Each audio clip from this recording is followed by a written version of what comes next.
Alors nous voilà maintenant le deuxième point de mon cours d'aujourd'hui, c'est le cycle des villas puristes, qui sont ces villas qu'il a construites dans les années 20, au cours des années 20, pendant une décennie environ, entre 1922 et 1932 précisément, qui le conduisent donc à construire pour une clientèle fortunée, car on est toujours dans la même problématique. Hein. Ces architectes modernistes, quels sont les clients qui trouvent en premier? Ce n'est pas évidemment les pouvoirs publics, qui sont souvent effrayés par les propositions et les propos de cet iconoclaste qui est Le Corbusier. Et donc, c'est plutôt auprès d'une clientèle éclairée, de gens qui veulent précisément se distinguer par leur choix en matière esthétique et par le choix de leur lieu de vie, qui veulent en montrer à leur entourage. C'est auprès d'une clientèle comme ça que Le Corbusier va trouver une oreille attentive. Et par l'entremise, justement, de Amédée aux enfants, d'Auguste Perret et de la revue L'Esprit Nouveau, qui lui ouvre le chemin de la grande commande privée, un peu comme au même moment, d'ailleurs, remarquez-le, Mallet Stevens trouve également auprès d'une clientèle fortunée, d'une intelligentsia éclairée, les moyens de développer son architecture. Pensez au couturier Poiré, notamment, ou le couple Noailles dans la villa de hier, dont je vous ai parlé dans un cours précédent. Nous sommes exactement à la même époque, hein, où Mallet Stevens édifie ces grandes villas également, qu'on pourrait qualifier également de puristes, d'une certaine manière. Donc, nous avons là affaire à deux exacts contemporains, qui sont parfois rivaux d'ailleurs. Hein.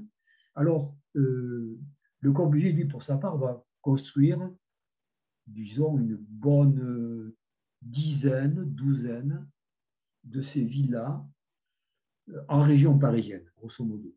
Lui, il se contente de la région parisienne.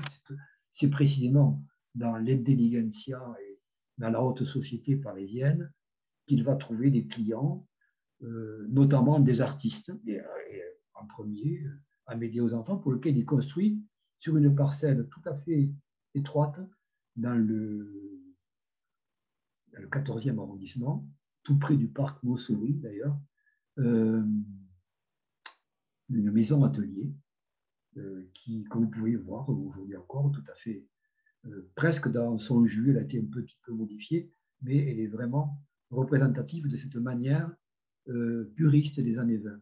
De même que Lipschitz, le peintre et sculpteur, dont vous avez vu une sculpture à la villa Noailles d'hier, voilà, il est construit à Boulogne, cette villa. De même que excusez-moi, la famille Sten à Garches, qui se fait construire une villa. C'est une famille fortunée également, qui sont des collectionneurs d'art et qui donc font appel à Le Corbusier pour leur construire une nouvelle villa dans la périphérie parisienne. Donc, il y en a comme ça un certain nombre que l'on peut visiter ou que l'on peut voir avec intérêt et profit, mais j'ai choisi de vous en présenter deux qui sont vraiment tout à fait remarquables et qui méritent vraiment d'être visités en détail. Elles sont l'occasion, ces villas, et en particulier les deux que je vais vous présenter, d'une expérimentation architecturale qui va être fondamentale dans la carrière de Le Corbusier, qui est donc la mise en application d'une véritable doctrine qu'on pourrait qualifier parfois d'un peu dogmatique, si on veut avoir un esprit un peu critique, un peu dogmatique, je disais donc l'affirmation d'une doctrine un peu dogmatique, qu'il a résumé sous forme de 5 points, les 5 points fondamentaux d'une architecture numérique. Et puis, c'est là qu'il développe aussi un concept tout à fait intéressant de ce qu'il appelle lui-même la promenade architecturale. Alors, je vais vous illustrer à travers les exemples que j'ai choisis. Ces deux exemples, c'est la villa La Roche-Jeanneret à Paris, dans le 16e arrondissement, et la fameuse villa Savoie à Poissy, à 25 km environ de Paris, à l'ouest de Paris, donc dans la périphérie parisienne. Donc, premier édifice, et chronologiquement également le premier, la maison La Roche-Jeanneret, construite en 1923-25 à Paris, à Auteuil, donc au cœur du 16e arrondissement. D'ailleurs, je vous l'avais dit la dernière fois, c'est tout près de là que se trouve l'impasse Mallet-Stevens, où Mallet-Stevens, dans ces mêmes années 26, 27, 28, édifie plusieurs hôtels particuliers, dont le sien, et puis celui des frères Martel, dont je vous ai longuement parlé, dans le cours sur Mallet-Stevens.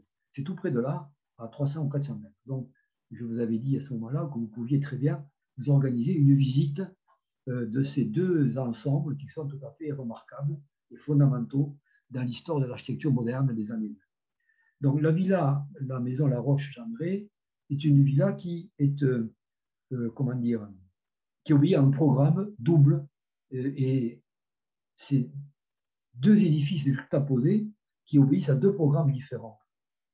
Le premier de ces édifices est destiné à abriter, à accueillir Raoul Laroche, qui est un banquier suisse d'origine, qui est originaire de la ville de Bâle, qui est venu s'installer à Paris et qui a pris la tête, en tout cas qui est au comité directeur d'une puissante banque qui est le Crédit Commercial de France.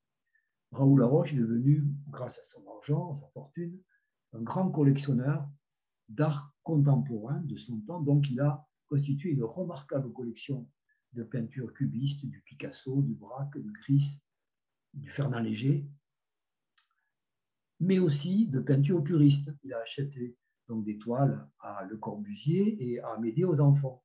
Et il veut que Le Corbusier lui conçoive un habitat, enfin une maison qui soit à la fois son lieu de résidence, donc qui soit à la fois un habitat et en même temps où il puisse montrer sa collection. Vous voyez, donc la double fonction que doit revêtir la commande de Raoul Laroche. Tandis que c'est pour son frère Albert, que je vous ai déjà montré, que Le Corbusier doit édifier, juxtaposée à la maison Laroche, une autre maison destinée à accueillir donc Albert Jeanneret, le musicien, avec la femme qu'il vit à ce moment-là, sa compagne, qui elle-même a 2 enfants. Donc en fait, il faut produire une maison, disons, à caractère familial, à côté d'une maison pour un célibataire qui, lui, tient surtout à montrer sa collection d'œuvres d'art. Voilà les deux programmes tout à fait différents que Le Corbusier doit réaliser.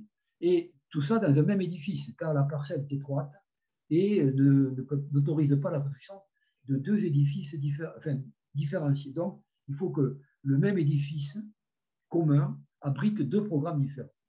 La solution, ce sera ceci. Vous avez donc cette maquette. La partie La Roche, c'est celle-ci, et juxtaposer la partie Jeanneret. Voilà. Les deux programmes différenciés, mais néanmoins juxtaposés. Et donc, pour mettre en valeur la collection La Roche, Le Corbusier propose à Raoul Laroche donc, de lui bâtir une aile entièrement autonome où il pourra montrer à loisir et en permanence sa collection d'œuvres d'art. Donc, c'est ici qu'il lui propose de loger sa collection, tandis qu'il vivra dans cette partie-là, la partie habitat, et entre les deux, un grand hall d'accueil qui va justement être le lieu d'expérimentation de la promenade architecturale dont je vous parlais tout à l'heure. Alors, vous remarquez que, sur ces maquettes, on est en rupture totale, évidemment, avec l'esthétique de l'hôtel particulier parisien tel qu'il a existé depuis le Second Empire ou depuis le XVIIIe siècle, en remontant plus loin, jusqu'au début du XXe siècle. Donc, on n'est plus dans le palais de l'Élysée ou dans les hôtels particuliers du Faubourg Saint-Germain. On est vraiment dans une nouvelle conception de l'hôtel particulier où on est en rupture avec tout ce qui s'est fait jusqu'à présent, à la fois sur le plan de l'esthétique générale, des volumes et de la conception globale de l'édifice. C'est-à-dire que ici, point de symétrie. Donc, on tourne le dos à tout ce qui est la tradition de l'art de bâtir à la française. On est dans la juxtaposition, justement, de volumes mise en valeur par la lumière. La mondaine nature est réduite à sa plus simple expression. Ici, point d'art décoratif. Il n'y a que c'est la planéité qui l'emporte.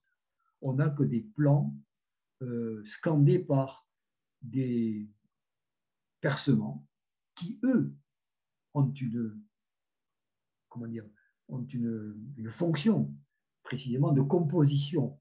C'est à travers les percements, le jeu des percements ici, ou ces fenêtres en bandeau, c'est à travers ce jeu-là que, comment dire, que l'élévation s'anime et que surgit la logique, que peut se lire la logique de la conception de l'immeuble. Donc ici, le regard ne peut pas s'accrocher à des éléments décoratifs pour essayer de deviner ce qu'il y a à l'intérieur. C'est au contraire, lorsqu'on est à l'intérieur, c'est ce que je disais à un moment donné dans mon propos du début de cours, c'est de l'intérieur que surgit la logique de l'organisation des volumes extérieurs. Et c'est justement la promenade architecturale qui permet de comprendre quelle est la logique d'ensemble de ces édifices. Voilà, sur un plan, comment ils sont organisés, comment s'organise la distribution intérieure.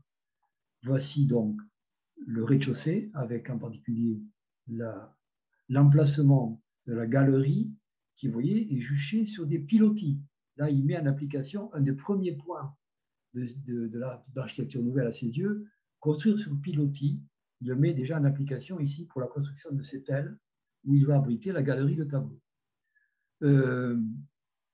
Donc, voilà, bon, donc vous avez ici la partie consacrée à Raoul Laroche et ici la partie consacrée à la famille Jeanneret, d'Albert Jeanneret, avec une inversion du dispositif traditionnel, puisque les chambres et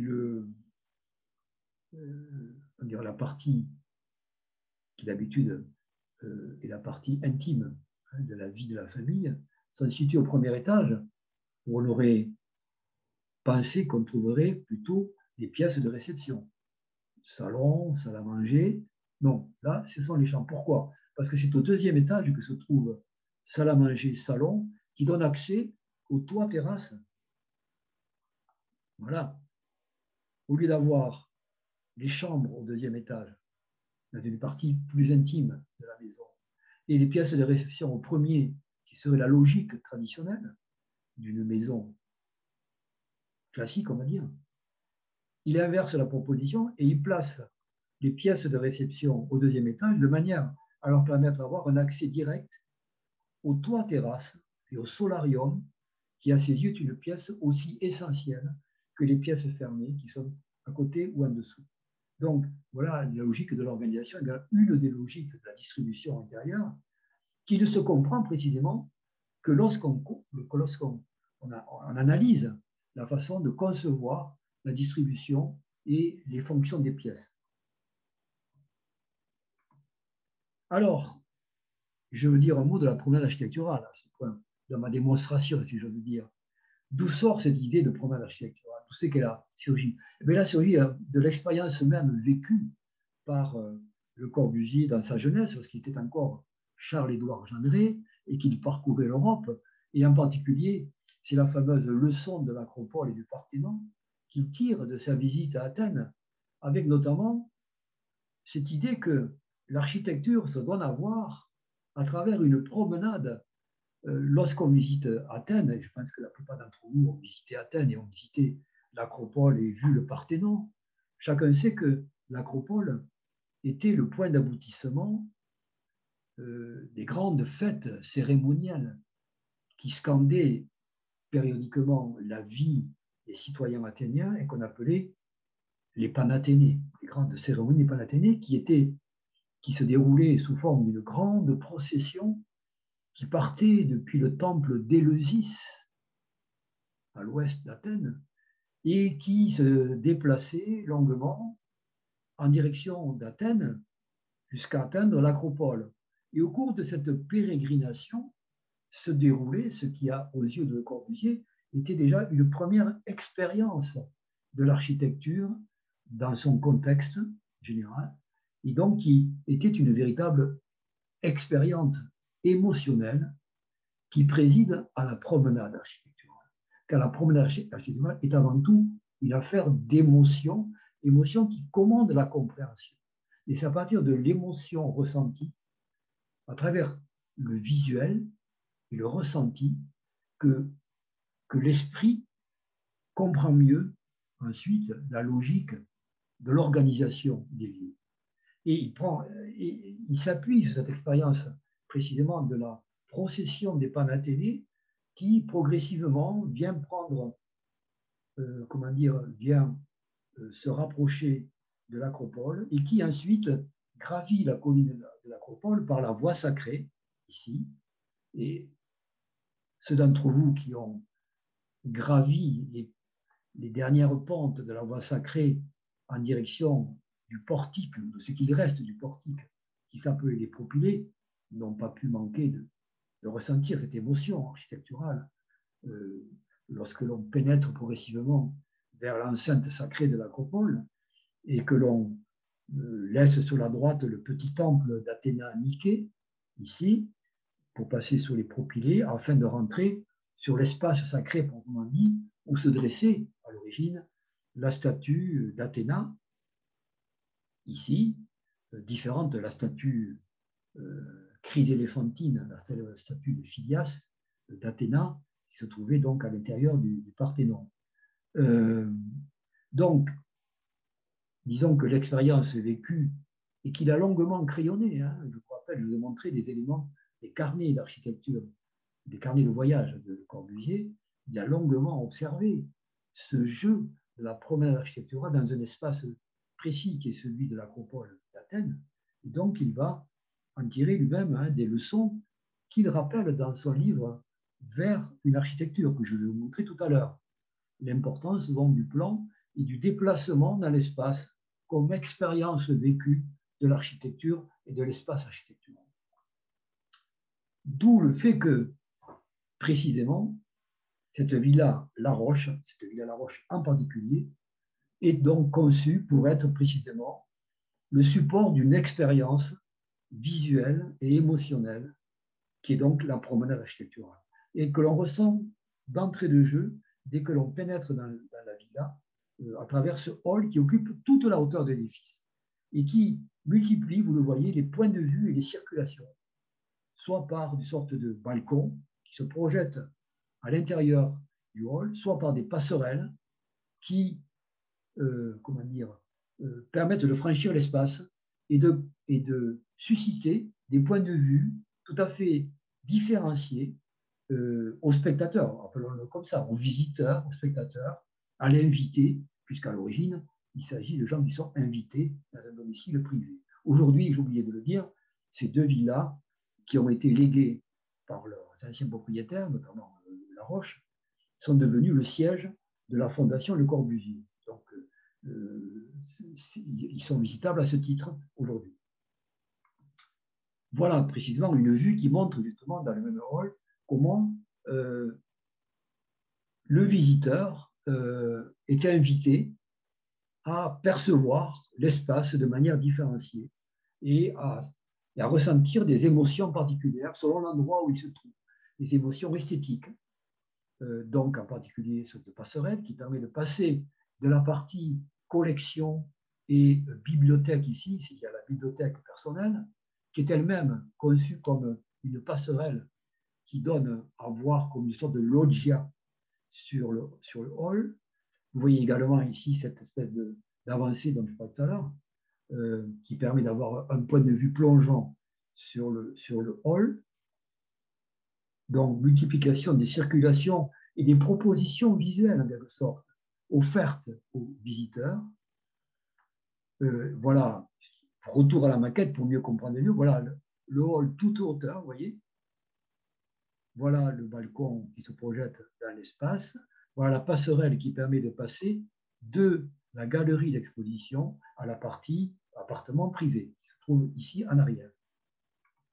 Voilà précisément de cette barrière ce que l'on peut voir, ce que l'on peut percevoir, à la fois, vous voyez, comme expérience spatiale et en même temps l'importance des choix chromatiques qui ont été adoptés par Le Corbusier.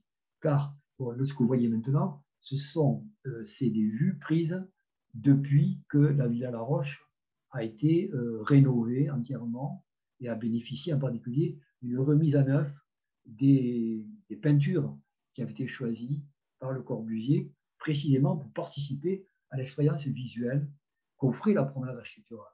Les photos que j'ai prises ont été prises à peu près il y a 2 ans, me semble-t-il. Bon, donc la villa venait de faire l'objet d'un gros travail de rénovation et donc offre aujourd'hui son meilleur jour. On a retrouvé toute la palette chromatique qu'a utilisé Le Corbusier et donc on a aujourd'hui une réalisation vraiment pile poil. C'est vraiment magnifique et c'est une visite à ne pas manquer si l'on aime l'architecture moderne du XXe siècle. Donc vous voyez comment cette passerelle et les différentes ouvertures que propose l'architecte participent d'une expérience esthétique tout à fait singulière et en tout cas inédite à l'époque où nous nous situons, au début des années 20, bien entendu. Voilà, bon, vous voyez encore d'autres photos pour appuyer un peu ma démonstration, comment il y a tout un jeu d'ouverture, de volume, de passage qui offre autant de perspectives et de points de vue différents aux visiteurs. Voici maintenant un détail de la salle à manger. Donc, vous remarquez les huisseries métalliques hein, et précisément une certaine sobriété. Là, il n'y a plus d'éléments décoratifs. La décoration, c'est les couleurs. C'est dans la palette chromatique que se situe la recherche décorative, si l'on veut. Mais c'est tout. Il n'y a pas ici d'effort particulier pour introduire des éléments décoratifs particuliers dans ces espaces. C'est précisément en ce sens qu'il faut considérer la Villa La Roche comme un exemple, comme une expérience hein, que tente Le Corbusier, vraiment un champ d'expérience qu'il jette en quelque sorte sur la place publique pour montrer quelles sont ses conceptions de l'habitat et de l'espace intérieur. Et vous comprenez à partir de là comment précisément on peut expliquer, comprendre comment c'est le plan intérieur, c'est la distribution, c'est la circulation dans l'espace intérieur qui dicte, en quelque sorte, la disposition des volumes tels que nous les percevons à l'extérieur. Voici la chambre puriste, la chambre de Raoul Laroche, où il avait disposé ces photos prises à l'époque, hein, prises dans les années 20, où l'on voit comment il avait disposé des tableaux puristes dans sa chambre à coucher. Ces tableaux puristes que je vous ai déjà montrés tout à l'heure, je les reproduis ici pour que vous en souveniez. Voilà le genre de toile qui était accrochée dans les appartements privés de La Roche. Et puis, couronnant le tout, la fameuse, c'est là qu'il applique un des points fondamentaux de l'architecture nouvelle, le toit terrasse, qui doit donc couronner tout édifice. Supprimons tous ces combles inutiles avec ces charpentes très coûteuses et qui ne servent à rien. L'architecture moderne, les matériaux modernes, le béton armé et tous les matériaux dont dispose l'architecte du XXe siècle permettent de concevoir des terrasses étanches, parfaitement étanches, qui permettent donc de développer tout un système de solarium, de terrasses panoramiques, de lieux de séjour qui viennent compléter la maison et devenir des pièces à part entière, ouvertes au grand air, au soleil, à la lumière. Nous retrouvons là les thématiques fondamentales dont j'ai évoqué la naissance dans les promenades du jeune Charles-Édouard dans les montagnes du Jura. Hein, ce souci permanent d'ouvrir la maison au grand air, au soleil, à la lumière, surtout au cœur ici d'une grande ville comme Paris. Voilà précisément, prise aujourd'hui, donc à quoi ressemble ce solarium terrasse. Vous voyez, ici c'est vu de la partie La Roche, tandis que vous voyez ici la partie Gendré. Mais vous voyez qu'on est au cœur d'un arrondissement hyper urbanisé avec des immeubles haussmanniens datant du 19e ou du début du 20e, plus des immeubles qui sont venus s'ajouter au cours du XXe siècle et qui donc, vous voyez par exemple ici un immeuble de façon évidente beaucoup plus récent, de même que ici. Donc ce quartier s'est densifié à l'extrême, mais néanmoins on voit que ces terrasses jardins, ces solariums ont toujours cette même fonction d'offrir à l'occupant éventuel un panel, une expérience de vie au grand air. Ce sont des jardins suspendus, en quelque sorte. Je reviens maintenant à la galerie de peinture, qui est le cœur de la villa, enfin, qui est, au même titre, même plus important que les appartements privés, la galerie de peinture qui était l'objet même de la commande de Raoul Laroche. Alors, donc, la autre application des théories des 5 points, les édifices doivent être, grâce au béton armé, on peut envisager donc de construire des immeubles sur pilotis, ce qui permet de dégager, qui a l'intérêt de dégager donc tout le rez-de-chaussée, et au lieu d'avoir un immeuble qui pose sur le sol, on a un immeuble qui est en quelque sorte perché à quelques mètres au-dessus et qui autorise la circulation en dessous, ce qui fait que l'immeuble ne coupe pas la circulation des piétons, ce qui trouvera une application dans l'architecture, dans les immeubles collectifs. Ici, ça paraît, on est à petite échelle, on est dans une parcelle privée, donc on ne voit pas des piétons circuler là-dessous en permanence. Mais imaginez que ce système est ensuite appliqué à des immeubles collectifs de plusieurs centaines d'appartements, et vous pouvez très bien imaginer qu'on a donc des immeubles sous lesquels on peut circuler ou bien créer des activités, vous voyez, et qui ne sont pas occupées par des fonctions d'habitat. Voilà quel était un des objets également ces fameux points d'une architecture nouvelle proposée par Le Corbusier. Donc, il propose une galerie avec une façade courbe tout à fait élégante. La voici, vous voyez, donc vous voyez les pilotis, vous voyez comment on peut circuler et créer un jardin, y compris sous le bâtiment lui-même. Une proposition tout à fait intéressante et suggestive. Voilà où se situe donc la galerie d'exposition des œuvres collectionnées par Laroche. Et voici une photo prise à l'époque avec les peintures cubistes ou puristes qu'il avait collectionnées. Et on voit d'ailleurs ici, je pense que c'est lui-même, Laroche, dans un des fauteuils qui ont été conçus également par Le Corbusier et Charlotte Perriand dans les années 20, à la fin des années 20, et qui se trouve également, dont on trouve un exemplaire aujourd'hui encore dans la galerie. La galerie, justement, la voilà aujourd'hui. Alors, vous voyez, bon, c'est à la fois un espace tout à fait intéressant et suggestif, où on peut à la fois voir l'application du principe de la promenade architecturale, qui se concrétise ici par cette longue rampe, vous voyez ici, qui permet d'accéder au niveau supérieur où se trouve la bibliothèque, et en même temps l'expérience chromatique, le travail sur les couleurs qui a été effectué par Le Corbusier, avec, vous voyez, cette gamme qui va entre les gris, les noirs et les bleus, tout à fait, à mes yeux, magnifique, c'est du récit tout à fait étonnante. Voilà le fameux fauteuil grand confort, c'est comme ça qu'on l'appelle, qui a été conçu à la fin des années 20 par Le Corbusier et Charlotte Perriand. Un lit de repos également, ici.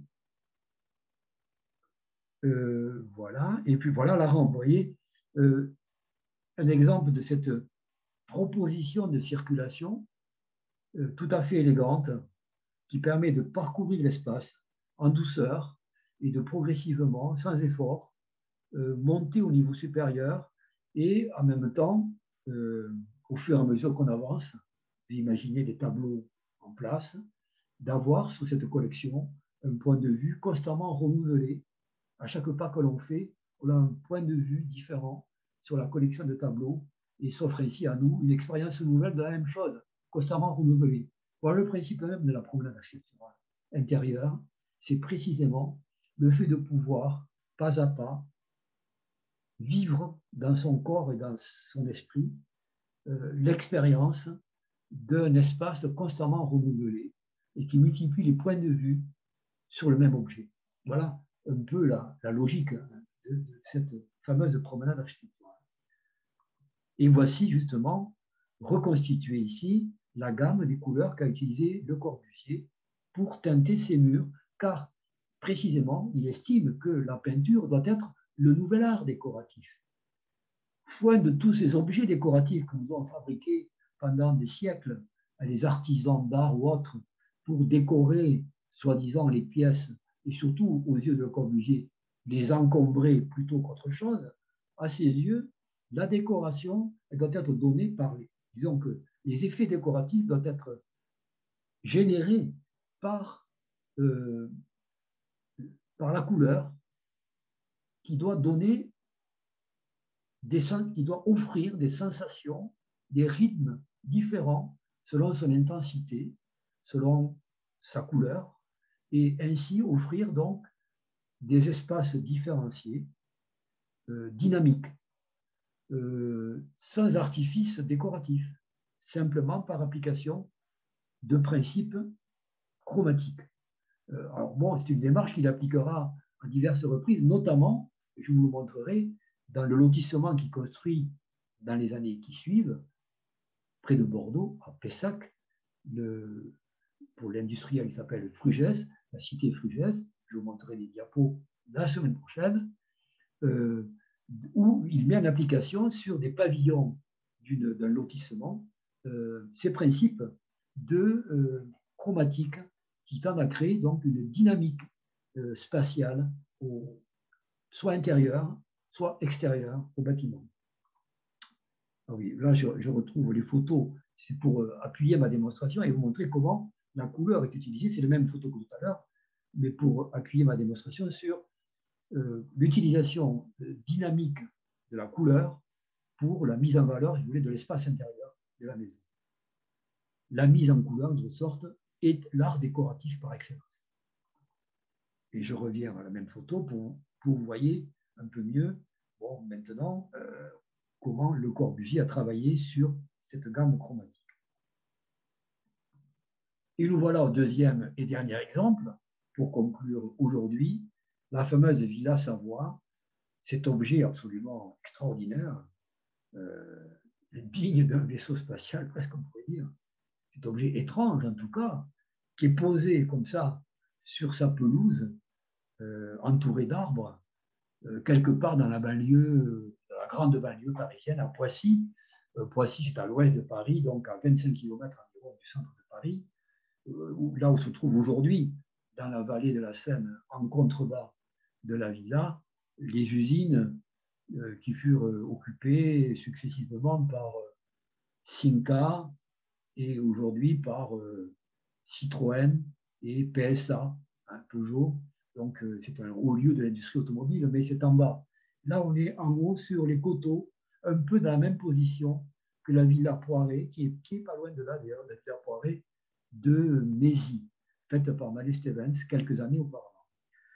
La commande de la Villa Savoie lui vient donc de M. Savoie, qui s'est enrichi dans les assurances, donc quelqu'un encore une fois dans la haute finance parisienne, qui a besoin d'une villa de week-end. Alors, il ne s'agit pas d'un domicile fixe comme le domicile parisien La Roche, mais d'une villa destinée à une utilisation ponctuelle qui se répand à grande vitesse dans les milieux aisés de la capitale à ce moment-là, qui est la villa de villégiature, en quelque sorte la villa de week-end, à proximité de Paris. On ira de plus en plus loin avec l'automobile jusqu'à Normandie, hein, vous le savez, voir les films de sauter, hein, par exemple. On est tout à fait dans cette extension du domaine parisien vers l'ouest des villas de week-end. Mais à l'époque où nous sommes, les années 20, ça s'arrête plutôt à une vingtaine, une trentaine de kilomètres du centre de Paris. Donc cette villa est commandée pour être une villa de week-end. Elle doit obéir à un certain nombre de contraintes, de sorte, qui lui sont fixées par la commande elle-même. Donc, il s'agit de concevoir une villa, un édifice qui soit adapté à ce qu'on attend de lui. Il doit être justement facilement atteignable par automobile, ce qui fait que le rez-de-chaussée, précisément, est conçu pour accueillir les automobiles. On va le voir sur le plan. Derrière ce mur vitré qui se trouve ici, se trouve le garage automobile qui est conçu pour 3 voitures quand même. Hein. On est en 1928 et donc, d'entrée de jeu, on conçoit un garage capable d'accueillir 3 voitures, ce qui donc dénote un petit peu le niveau de ce milieu. Hein.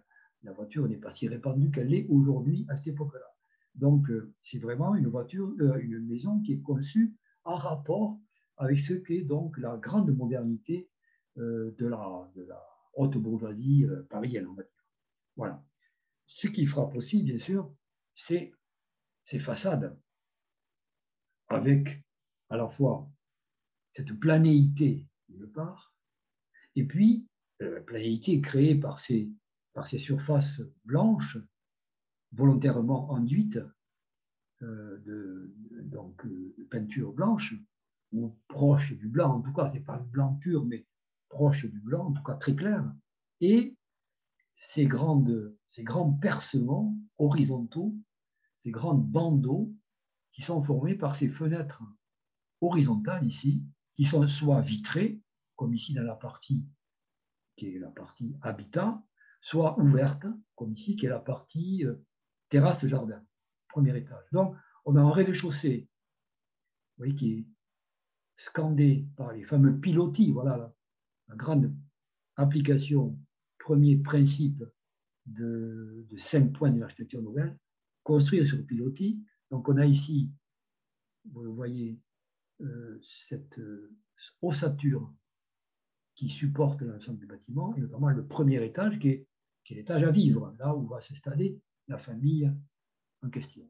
Et au-dessus, des objets étranges, comme précisément les superstructures qui émergent des ponts, des paquebots, vous voyez, cheminées ou autres prises d'air que l'on trouve dans les transatlantiques et les paquebots de l'époque et d'aujourd'hui aussi, et qui se forment comme des objets étranges, vous voyez, qui dépassent de cette arête ici, et dont on se demande bien à quoi ils peuvent servir. Bon, voilà, une architecture un peu énigmatique, un objet étrange posé sur une pelouse verte et qui a été conçu comme tel, car Le Corbusier a bien analysé les lieux, il a vu que les rideaux d'arbres obturaient finalement tout le paysage. Autant dans la villa Poiré de Malestevens, on a une grande ouverture sur le paysage de la vallée de la Seine, autant ici, bien qu'étant dans une position à peu près semblable, comment dire, les arbres qui existent sur la parcelle au départ obturent le paysage, et donc Le Corbusier intègre ces données en sachant qu'il n'y aura jamais de vue directe sur la Seine. Donc il s'agit de créer une mise en scène, si j'ose dire, une mise en scène qui permette à la villa d'exister dans son contexte particulier, c'est-à-dire entourée sur une grande partie de la parcelle par ces rideaux d'arbres, dont il faudra donc tenir compte pour créer un événement architectural. D'où le parti qu'il fait justement de cette ouverture qui crée précisément un rythme et une sensation visuelle tout à fait suggestive quand on est à l'intérieur. Donc un rez-de-chaussée, donc, on va dire, consacré aux fonctions de base de la maison, accueillir les automobiles, les garer, loger le personnel et accéder, un hall d'accueil, et accéder également par un escalier à vis à la cave qui se trouve donc à un niveau inférieur. Ici, l'étage d'habitation, ici alors le bandeau des fenêtres qui occupe quasiment toute la façade, sur ce côté-là, et on voit très bien ici comment le premier étage est littéralement juché sur ces pilotis. Voilà une photo de maquette qui permet de mieux comprendre l'organisation d'ensemble. Donc, ici, l'étage habité, qui est en fait un plan, qui oublie un plan en L, ici, le L de la partie habitée, mais qui s'ouvre sur une grande terrasse jardin, qui joue un rôle de grande pièce de plein air, suspendue, jardin suspendu. Le tout surmonté par un toit terrasse, où se trouve un solarium, et voilà l'explication des superstructures blanches que vous voyez. En fait, ces superstructures, c'est des murs protecteurs qui ont été conçus pour abriter des vents dominants. Nous sommes à l'ouest de Paris et ça souffle souvent, hein, le vent qui vient de l'ouest, de la Manche et de l'Atlantique. Donc, il faut se protéger et bénéficier à ce moment-là de ce micro-abri d'un ensoleillement maximal. Et puis, vous voyez ici, précisément, on crée l'événement visuel en littéralement créant un cadre comme un véritable tableau qui s'ouvre sur les arbres qui sont à l'extérieur de la maison. Je vais vous en montrer une photo tout à l'heure. Voici de la même, vous voyez l'intérêt des croquis et de la main de Le Corbusier. C'est comment, à travers quelques croquis, il explique la logique d'ensemble des circulations en particulier et de la position de la maison et par rapport au soleil. Voilà l'explication du solarium en terrasse. Voilà l'explication de la circulation automobile. Vous voyez ici les 3 automobiles schématisées. Voilà comment elles vont circuler.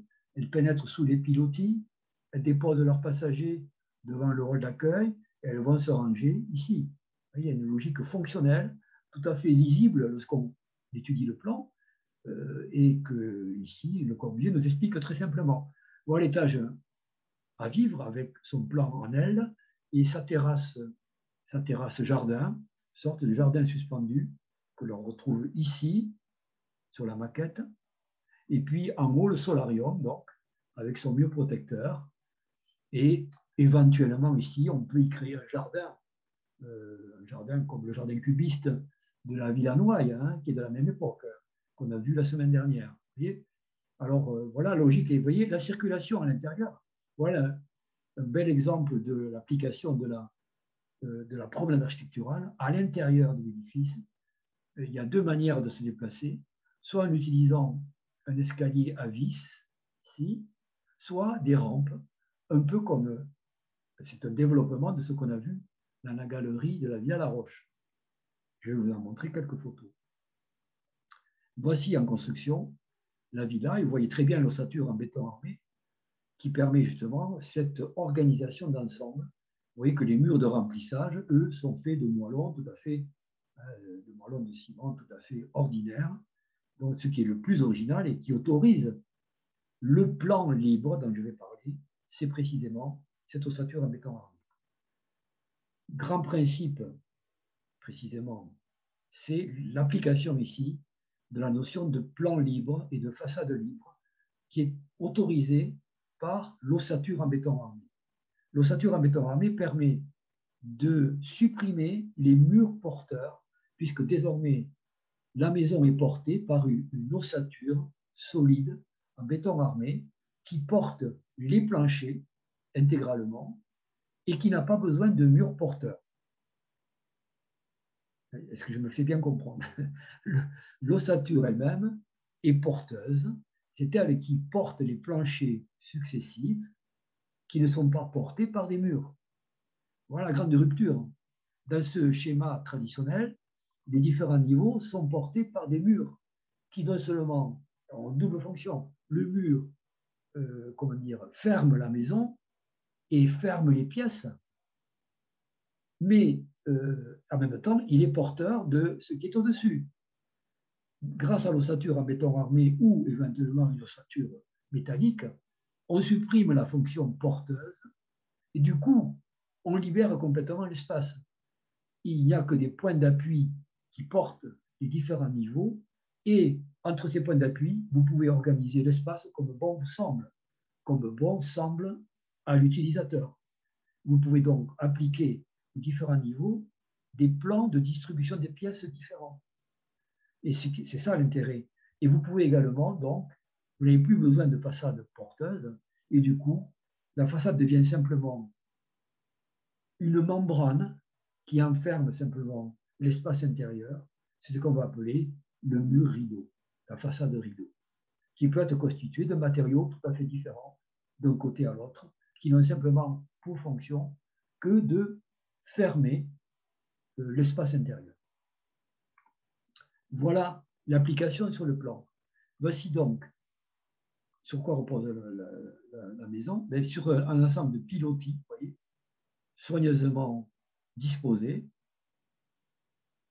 sur leurs dés, que vous voyez ici, bon, les dés qui sont les dés porteurs des différents pilotis de béton armés. Vous voyez justement le plan du rez-de-chaussée avec les 3 voitures rangées, l'appartement du personnel de service, gardien de la maison, chauffeur éventuellement, Et ici, l'escalier qui permet d'accéder soit au niveau inférieur, à la cave, ici, soit évidemment au niveau supérieur, au premier étage, au premier et au deuxième étage. Et puis voilà le démarrage de la rampe qui permet une deuxième circulation à l'intérieur de la maison. Donc, deux circulations intérieures possibles, soit par un escalier à vis, soit par des rampes.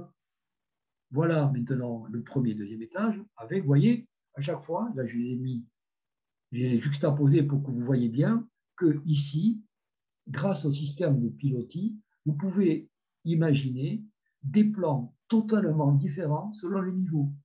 Il n'y a plus de murs porteurs intérieurs, il n'y a plus de murs de refend, et donc de fait, vous pouvez vous autoriser à organiser l'espace selon, je ne vais pas dire votre fantaisie, mais selon des besoins différents.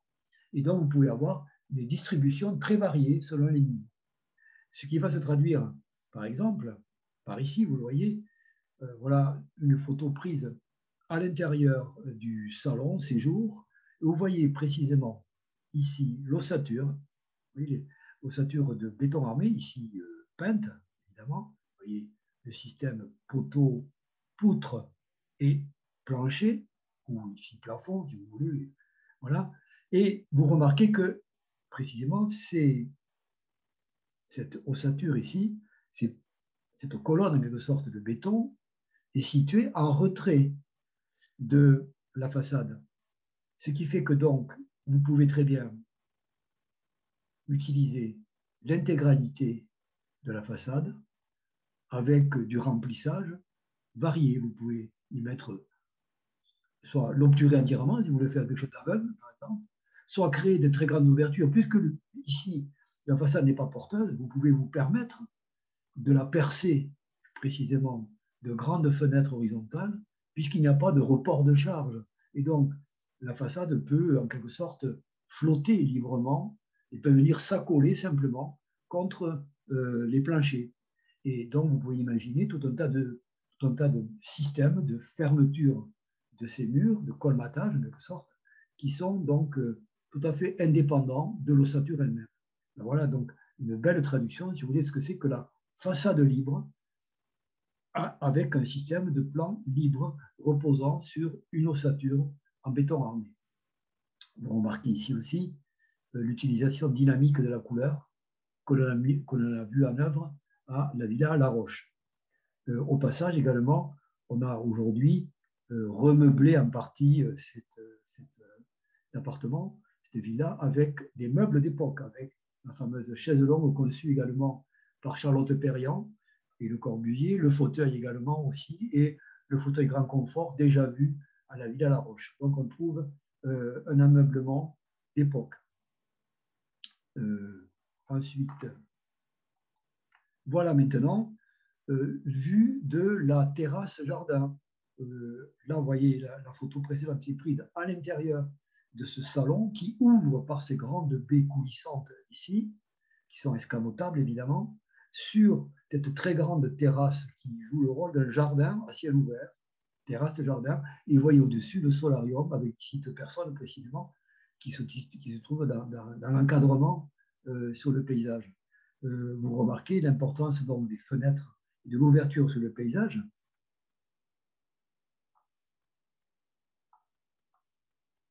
Et puis, autre élément intéressant, la salle de bain. La salle de bain avec cette magnifique céramique ici et ces jeux de couleurs également. Donc ici, c'est la chambre qui ouvre directement, vous voyez, sur la salle de bain.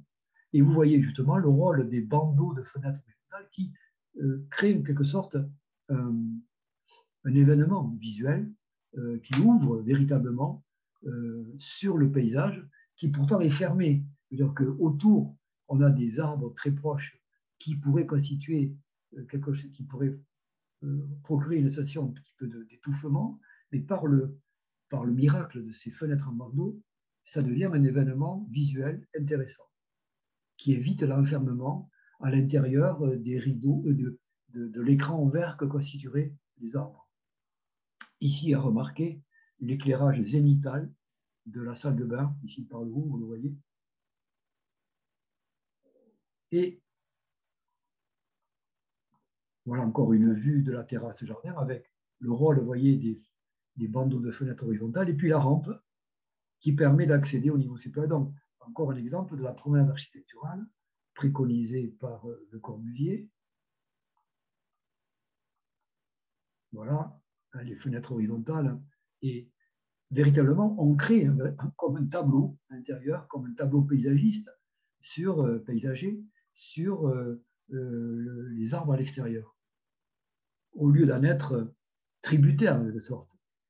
On crée quelque chose de dynamique dans un espace qui n'était pas facile à traiter et que Le Corbusier a analysé très tôt comme devant être traité de manière justement à éviter cette sensation d'étouffement.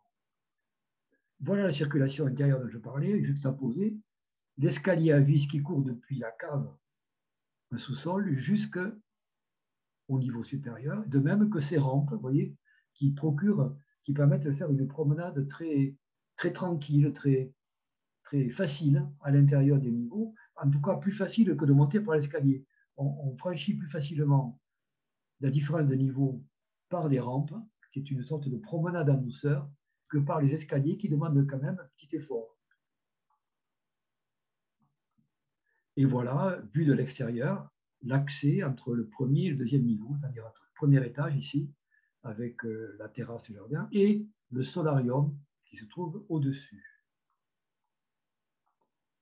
Voilà une autre vue donc, où l'on voit la terrasse et le jardin et le solarium.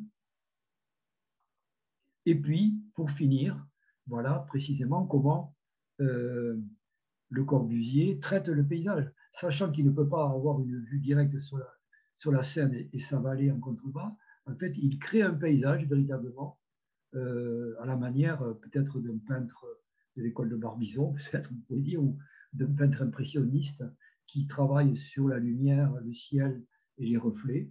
Et il nous offre finalement un tableau vivant sur la végétation aux alentours de la ville. Et voilà, je m'arrête là pour aujourd'hui avec cette vue de la Villa Savoie, dont je précise qu'elle a été le premier bâtiment de première réalisation de Le Corbusier qui a été classé monument historique avant sa mort, donc de son vivant. Elle a été restaurée progressivement. Elle a failli disparaître parce que dans les années 50, la ville de Poissy a eu un projet de construction d'un lycée à cet emplacement.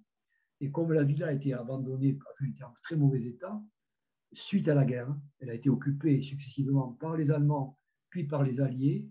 Donc elle était à l'issue de la guerre en très mauvais état et quasiment à l'abandon. Ce qui fait qu'elle a été à deux doigts d'être démolie. Et ce n'est que grâce à une levée de boucliers de la profession et des gens intéressés qu'on a pu la sauver et persuader la ville de Poissy de distraire cette parcelle de la parcelle d'à côté où a été effectivement construit un lycée qui se trouve là aujourd'hui toujours.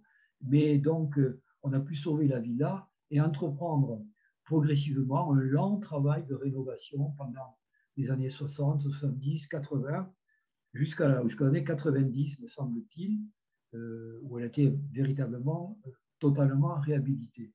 Donc, elle a été entre-temps classée au monument historique du vivant de Le Corbusier en 1965, l'année même de sa mort accidentelle. Donc, vous voyez, pour la semaine prochaine, nous allons aborder dans la troisième partie, qui est une partie également lourde, les conceptions à partir de ces premières expériences de villas conçues pour des gens aisés, la réflexion qui court en parallèle sur la manière de loger la masse des gens qui vivent désormais dans les grandes villes du monde moderne, et donc la réflexion sur ce qu'il appelle la machine à habiter, qui va aboutir à cette fameuse réalisation de la Cité radieuse, qui sera un prototype, un exemple de machine à habiter proposée au lendemain de la libération à Marseille.